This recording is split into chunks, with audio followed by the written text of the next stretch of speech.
Hey guys, this is Bhupendra Kumar from Navjyoti Global Schools. Welcome you in your maths class. So today's class is class 6 on chapter name is chapter 5 Understanding Elementary Shapes. This is second video of this chapter.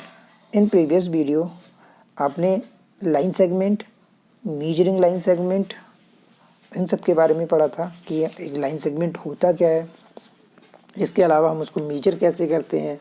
तो हमने आपको बताया था कि tracing करके, observation करके और इसके अलावा डिवाइडर या रूलर का यूज करके भी हम मेजरमेंट करते हैं। इसके बाद हमने पढ़े थे एंगल्स, जिसमें हमने 3 एंगल्स मेन रूप से डिस्कस किए थे, जिसमें राइट एंगल, स्ट्रेट एंगल और कंप्लीट एंगल थे। बाकी का आपके रेवोल्यूशन और एंगल के बारे में भी हम पढ़ चुके थे। आगे और कुछ एंगल्स बचे हैं जिनके बारे में हमें और पढ़ना है, और ताकि आपका ये चैप्टर कवर अप हो जाए जल्दी से। तो और के लिए हम देखते हैं आज क्या होता है। आपने एक क्लॉक पढ़ा था जिसमें आपको रेवोल्यूशंस था। इसके अलावा एक इस टाइप का फिगर जो आप देख रहे हो सामने, ये आपका डायरेक्शन बेस है। डायरेक्शन बेस फिगर में आपको क्या है, ये ईजी पड़ता है क्लॉक से, क्योंकि क्लॉक में 1 to 12 नंबर्स होते हैं, इसमें सिर्फ ओनली 4 ही हैं, तो ये थोड़ा सा ईजी लगेगा आपको। इसमें क्या होता है, देखें, ये नॉर्थ जहाँ आप एन लिखा हुआ देख रहे हैं, ये डायरेक्शंस को शो कर रहा है, ऊपर north, south, east and west. तो अगर हम इस टाइप से देखें तो north to south and east to west, ये 2 परपेंडिकुलर लाइंस होती हैं और ये आपस में एक दूसरे के 90 डिग्री का एंगल बनाती हैं। जैसे आप यहाँ देख रहे हो कि अगर हम नॉर्थ से ईस्ट तक आएंगे तो यहाँ से यहाँ तक आने में आपको 90 डिग्री का एंगल बन रहा है। ठीक ऐसे ही हम ईस्ट से अगर साउथ तक जाएंगे तो हमारा यहाँ भी कितने अंश का, यहाँ भी 90 डिग्री का एंगल बनेगा। ऐसे ही साउथ से वेस्ट तक जाएंगे तो भी हमारा 90 डिग्री का एंगल बनेगा। ऐसे ही वेस्ट टू नॉर्थ आओगे तो भी 90 डिग्री का एंगल बनाएगा। यानी कि ये टोटल, अगर हम नॉर्थ पूछें कि आप टर्न होना है, नॉर्थ फेसिंग है, आपका क्वेश्चन इस टाइप से आएगा कि आप नॉर्थ फेसिंग में हो और टर्न कर रहे हैं क्लॉक वाइज। देखो इस साइड में घूमते हैं तो क्लॉक वाइज, मतलब कि आपकी जो क्लॉक होती है ना, उसकी जो आपका हैंड होता है क्लॉक का, तो वो जिस दिशा में चलता है, वो जिस डायरेक्शन में चलता है, वो होता है क्लॉक वाइज। इसी डायरेक्शन में तो चलती है ना, हाँ, घड़ी इसी डायरेक्शन में होती है। अगर वो उल्टा पूछे इस साइड में तो ये होता है एंटी क्लॉक वाइज, मतलब घड़ी की जो हैंड होते हैं उसके चलने की अपोजिट साइड में हम एंटी क्लॉक वाइज कहते हैं। तो क्लॉक वाइज और एंटी क्लॉक वाइज का मतलब आप समझ लें कि अगर जिस साइड में क्लॉक चलती है आपकी, उस साइड में देखें तो क्लॉक वाइज और उसके अपोजिट देखोगे तो एंटी क्लॉक वाइज। अब अगर आपको क्वेश्चन में इस टाइप से पूछा जाएगा कि नॉर्थ आपका फेसिंग है, आपका फेस नॉर्थ है और आप क्लॉकवाइज घूमे, ठीक है, तो आप ईस्ट तक गए, नॉर्थ से ईस्ट तक गए, तो आपने कितना एरिया कवर कर लिया, तो उसके बीच में एंगल क्या होगा, उसका रेवोल्यूशन क्या होगा। तो जो एंगल होगा तो वो नॉर्थ टू साउथ जो ईस्ट होता है वो आपका 90 डिग्री का होगा। और आपका अगर रिवोल्यूशन पूछा जाए तो कल भी हमने रिवोल्यूशन निकालने का तरीका देखा था।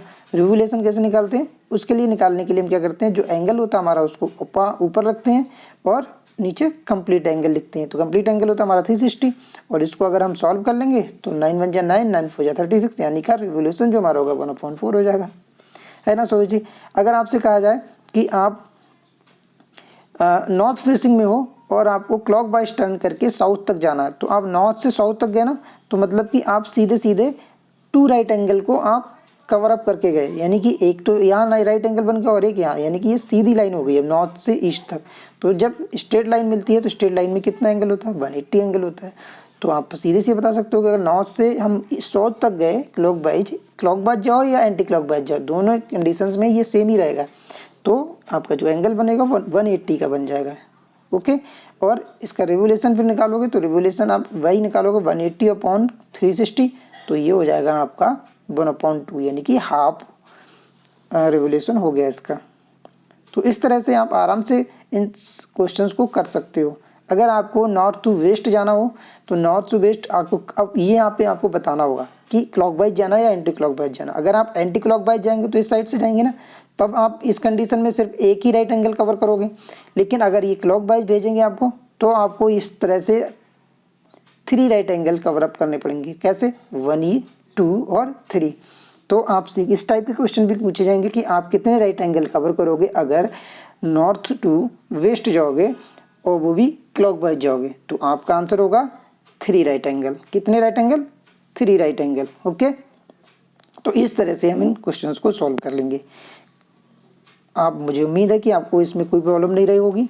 तो अब बाकी के और एंगल्स जो हैं उनके बारे में भी पढ़ लेते हैं। राइट एंगल, स्ट्रेट एंगल और कंप्लीट एंगल के बाद हमारे और भी एंगल आते हैं जो इस तरह से हैं, जिसमें पहला है आपका एक्यूट एंगल। एक्यूट एंगल क्या होता है? एक्यूट एंगल मतलब एक ऐसा एंगल जो 90 डिग्री से कम हो। अब आप जानते हो कि 90 क्या होता है? 90 जो इस साइड, इस टाइप से बना हो, मतलब परपेंडिकुलर लाइंस। अब इसके अंदर जो भी आपके एंगल बन रहे होंगे वो आपके सभी एक्यूट एंगल बोले जाएंगे। जैसे यहाँ पे कोई एंगल बनता होगा, ये एंगल बनता होगा, ये एंगल बनता होगा, ये एंगल बनता होगा, लेकिन इससे ज़्यादा ना होता हो, ठीक है, 90 डिग्री से कम ही हो। जैसे कि आपका 30 डिग्री का, 40 डिग्री का, 45 डिग्री का, 80 डिग्री का, इवन अब 89 डिग्री तक आप उसको एक्यूट एंगल बोल सकते हो, लेकिन 90 नहीं, ठीक है, 90 से कम ही। अब जैसे ही आप 90 हो जाओगे तो कितना हो जाएगा आपका? तो सीधे सीधे आपका राइट एंगल बन जाएगा। तो 90 डिग्री से जितने भी आपके कम एंगल होंगे वो सारे एक्यूट एंगल में आएंगे, और ये आपको ध्यान भी रखना है और आपके क्वेश्चंस में भी हमेशा आएंगे, ठीक। अब आप अगर एग्जाम्पल दें तो बताएंगे कि एक्यूट एंगल के 4 एग्जाम्पल क्या होते हैं। जी हाँ, आप बोल सकते हो 35, बिल्कुल, कोई भी रैंडम नंबर ले सकते हो जो 90 से कम हो, 45, 85, ओके। नेक्स्ट आप कह सकते हो 75। तो ये सारे आपके एक्यूट एंगल होंगे। तो अगर आपको कोई फिगर में दिया होगा तो इस टाइप से दिया होगा, ऐसे या फिर ऐसे या फिर ऐसे, लेकिन ये पूरा पूरा स्ट्रेट एंगल नहीं होगा, मतलब 90 डिग्री से कम ही होंगे। तो ये सारे आपको क्या लिखने होंगे? ये सारे होंगे एक्यूट एंगल। अब बात करते हैं ऑब्ट्यूज एंगल क्या होता है। ऑब्ट्यूज एंगल वो एंगल होते हैं जो 90 डिग्री से ज़्यादा होते हैं। तो 90 डिग्री से ज़्यादा तो कितना भी हो सकता है, लेकिन कंडीशन हमेशा ध्यान रखना 180 डिग्री से कम होना चाहिए। ऐसे एंगल जो 90 डिग्री और 180 डिग्री के बीच में आते हैं वो ऑब्ट्यूज एंगल बोले जाते हैं, ठीक है ना। अब जैसे आपको सामने ये फिगर दिया हुआ है, ये आपकी एक स्ट्रेट लाइन हो गई और ये आपका 90 डिग्री हो गया, ठीक। अब यहाँ इस साइड को छोड़ के इसके बीच में जितने भी एंगल आपके आएंगे ये सब, ये आपके ऑब्ट्यूज एंगल बोले जाएंगे, ओके। अगर आप इसको नंबर्स में बोलेंगे तो 90 और 180 के बीच में कोई भी नंबर आपका ऐसा कोई एंगल, वो सब ऑब्ट्यूज एंगल बोले जाएंगे। जैसे कि आप बोल सकते हो 95, आप बोल सकते हो 115, आप बोल सकते हो 120, 160, इवन आप 179 तक भी आप ऑब्ट्यूज एंगल बोल सकते हो। लेकिन अगर आप 180 की बात करोगे तो ये फिर आपका सीधे सीधे कौन सा एंगल हो जाएगा? यस, तो ये आपका स्ट्रेट एंगल बोला जाएगा। क्लियर? नो, नेक्स्ट है आपका रिफ्लेक्स एंगल। रिफ्लेक्स एंगल क्या होता है? रिफ्लेक्स एंगल मतलब जो यहाँ देख रहे हो 180 से ज़्यादा हो लेकिन कंप्लीट एंगल 360 से कम हो, तो ऐसे सारे एंगल रिफ्लेक्स एंगल बोले जाएंगे। इसके लिए आप क्या करोगे, ये आप देख रहे हो ना, इस तरह से आपका एक एंगल जिसमें आपको देखो सीधे अगर हम जाएंगे इस लाइन में तो 180 हो जाएगा, लेकिन 180 से ज़्यादा, तो 180 से ज़्यादा क्या होगा, इस साइड में चले जाओगे तो इतना ही आपका 180, ऐसे करके ये वाला जो एंगल इधर बन रहा है वो आपका रिफ्लेक्स एंगल बनेगा, क्योंकि ये 180 से ज़्यादा हो रहा है। या फिर आप कह सकते हो ये किसी भी तरह से हो सकता है, ये ऐसे भी हो सकता है, ये वाला एंगल। अब ये इधर वाला एंगल की बात नहीं करेंगे, ये वाला तो आपका फिर एक्यूट एंगल हो जाएगा, ये इधर वाला एंगल, क्योंकि यही तो आपका ज़्यादा बन रहा है ना। तो 360 से कम और 180 से ज़्यादा जितने भी एंगल होंगे वो आपके रिफ्लेक्स एंगल बोले जाएंगे। आप एंगल्स के बारे में सही से समझ गए ना। एक बार क्विक रिकैप हम आपको करके दिखा रहे हैं। हमारे पास 6 मेन टाइप्स जो एंगल हैं वो है राइट एंगल। राइट एंगल आपको इस टाइप से बने के दिखाएगा जो होता है हमारा 90 डिग्री का। इसके अलावा स्ट्रेट एंगल जो आपको होता है एक स्ट्रेट लाइन पे और यहाँ पे इस टाइप से, ये 180 डिग्री हो गया। और एक लास्ट होता है हमारा कंप्लीट एंगल। तो कंप्लीट एंगल हमारा इस टाइप से एक स्ट्रेट लाइन होगी और यहाँ पे ये पूरा सर्कल बनाता होगा, तो इसको हम कंप्लीट एंगल यानी कि 360 बोलेंगे। एंड नेक्स्ट 3 एंगल आपके सामने ये हैं जिसमें एक्यूट एंगल, ऑब्ट्यूज एंगल और रिफ्लेक्स एंगल है। तो एक्यूट एंगल जो है हमारा वो 90 डिग्री से कम होगा, लेकिन कम ही होगा 90 डिग्री से। 0 से 90 के बीच में जो भी आपके नंबर्स आते हैं वो सारे एक्यूट एंगल बोले जाएंगे। ऑब्ट्यूज एंगल में आप 90 से 180 के बीच के जितने भी नंबर होंगे वो सब आपके ऑब्ट्यूज एंगल, और रिफ्लेक्स एंगल में 180 से 360 के बीच में जो भी एंगल आएंगे वो रिफ्लेक्स एंगल होंगे। अब आपको मैं एक एग्जांपल पूछ रहा हूँ, आप बताओगे। मैं आपसे अगर कहूँ कि आपका 270 कौन सा एंगल होगा? तो आप आंसर देंगे यस, ये हो गया हमारा 180 से ज़्यादा लेकिन 360 से कम, तो ये रिफ्लेक्स एंगल की कैटेगरी में आता है। नेक्स्ट एक आपके लिए और है 185 दिस टाइप ऑफ एंगल्स, तो इसका नाम आप बोलोगे यस, ये भी आपका रिफ्लेक्स एंगल होगा। क्यों? क्योंकि ये 180 से ज़्यादा हो रहा है, 180 से ज़्यादा जो भी हो रहा है वो रिफ्लेक्स एंगल की कैटेगरी में आ जाएगा। अच्छा नेक्स्ट आपके लिए एक 75, तो ये कौन सा एंगल होगा? तो 75 जो एंगल है हमारा वो, हाँ जी 90 से कम है तो एक्यूट एंगल हो जाएगा। गुड, बढ़ते हम अपने नेक्स्ट टॉपिक की ओर। तो एंगल तो हमने देख लिए कि कौन कौन से एंगल होते हैं।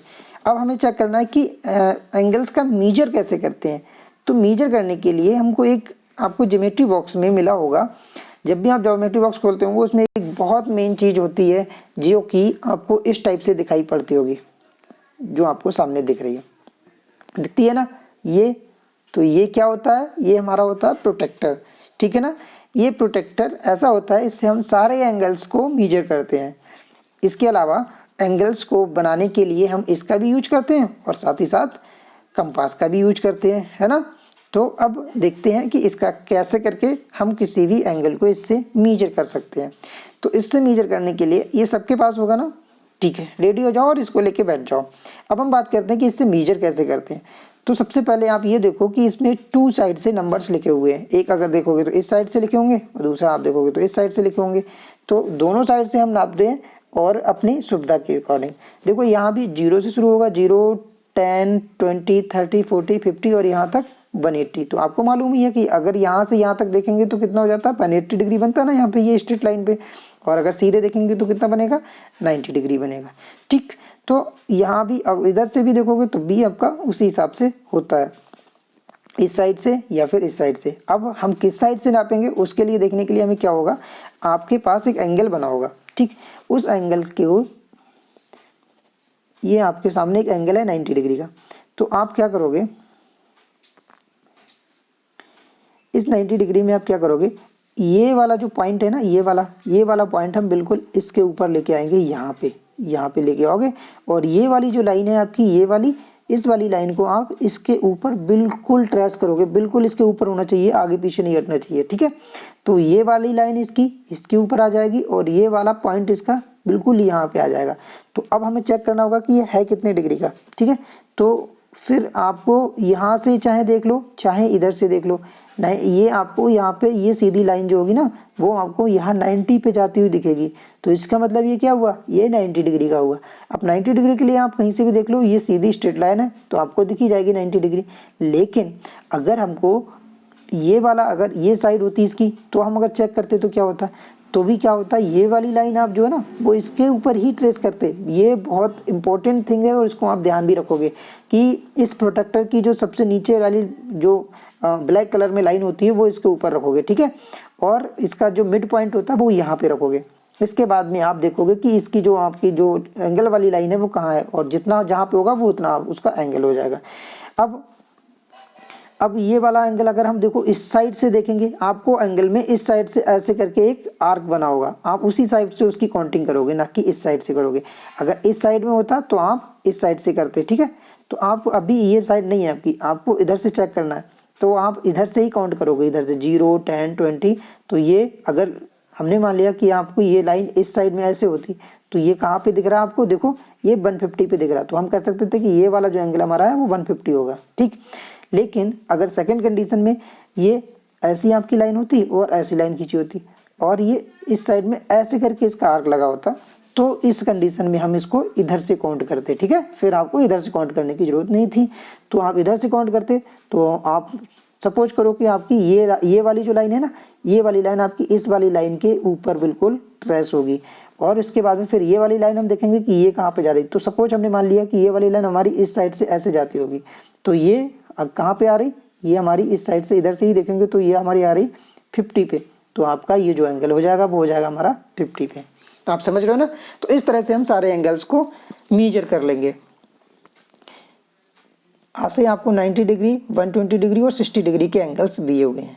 आपको क्या करना होगा, आपको एक प्रोटेक्टर लेना होगा। अगर आपको ये वाला 60 डिग्री का एंगल मीजर करना है तो प्रोट्रैक्टर की जो नीचे ब्लैक कलर की लाइन होती है वो इसके ऊपर ट्रेस कर देंगे, प्रोट्रैक्टर का मिड पॉइंट यहाँ पे रख लेंगे। और अगर ये इस साइड से है तो हम काउंटिंग भी उसकी इसी साइड से करेंगे, जिसमें यहाँ 0 होगा, 10 होगा, 20 होगा, यहाँ 30 होगा, यहाँ 40 होगा, 50 होगा। तो इस साइड से अगर ये 50 के सीध में है तो ये 50 होगा, लेकिन ये 60 है तो ये प्रोट्रैक्टर में आपका यहाँ पे 60 आता होगा, ठीक है। तो हम कह सकते हैं ये 60 डिग्री का होगा। तो अब आपको पता चल गया ना कि काउंटिंग इधर से करनी है या फिर इधर से करनी है। तो काउंटिंग उधर से करनी है जिस साइड से उस एंगल में आर्क लगा होगा। ओके, नाउ मुझे उम्मीद है कि आप इसको समझ गए होगे और इसको प्रैक्टिस भी करोगे। तो प्रोट्रैक्टर लीजिए और बैठ के इसको खूब ज़्यादा प्रैक्टिस कीजिए। बाकी के लिए कल मिलते हैं, तब तक के लिए बाय बाय।